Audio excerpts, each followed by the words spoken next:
Today is Wednesday, Parashat Devarim. Parashat Devarim is always read the Shabbat before Tisha B'Av. And the reason for that is because in Parashat Devarim, Moshe Rabbeinu reminds Am Yisrael of that unfortunate night when the Meraglim, the spies came back.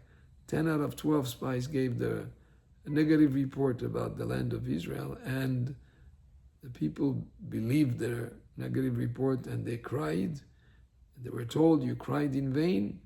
It will come in a day, it will come a day when you cry for real on that same date in the calendar.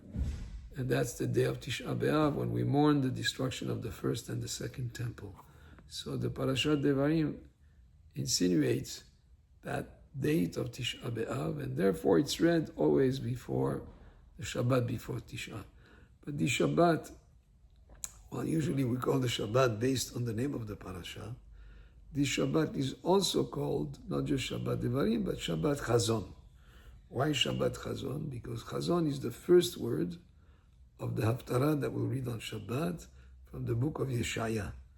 And the Haftarah really rebukes the people of that generation about all the wrongdoing, the insensitivity to others, the deceit and cheating and the problems, the not caring for those who are destitute. In other words, the people at the time of the destruction of the temple, because of their behavior and the wrongdoing and their sins, that's what brought about the destruction of the temple.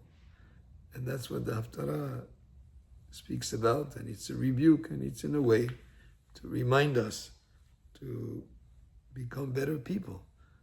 Haftarah is also going to be read in a tune which is more a lamentation tune than a tune that is typical for every Shabbat. But the way that the Haftarah concludes is with a pasuk that has a message of hope that yes, the Bet HaMikdash will be rebuilt, the Mashiach will come, but the pasuk that ends the Haftarah reads, Tzion b'mishpat tippadeh v'shaveha b'tzdaka. That Tzion, which means